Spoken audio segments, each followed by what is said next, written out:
Jeff here with Prater. Today we're talking about our PAV rotary valve airlocks.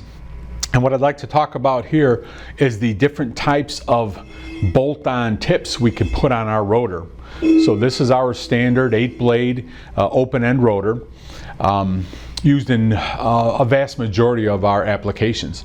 However, we may have a abrasive application where a customer is requesting, or maybe we're recommending, a bolt-on tip to help with the abrasiveness and the wear of the rotor blade.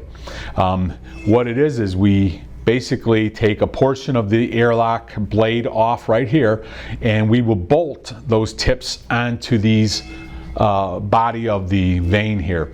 Different bolt-on materials that we can use is an AR400, which is a hardened steel.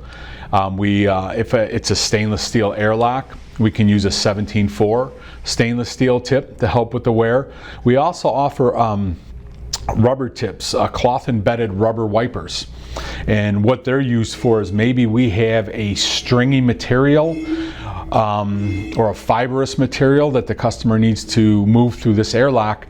With our standard blades, that can get caught in between this housing and the tip of this rotor. So the cloth embedded rubber wiper has a little give to it, similar to the sidewall of a tire that's on your car.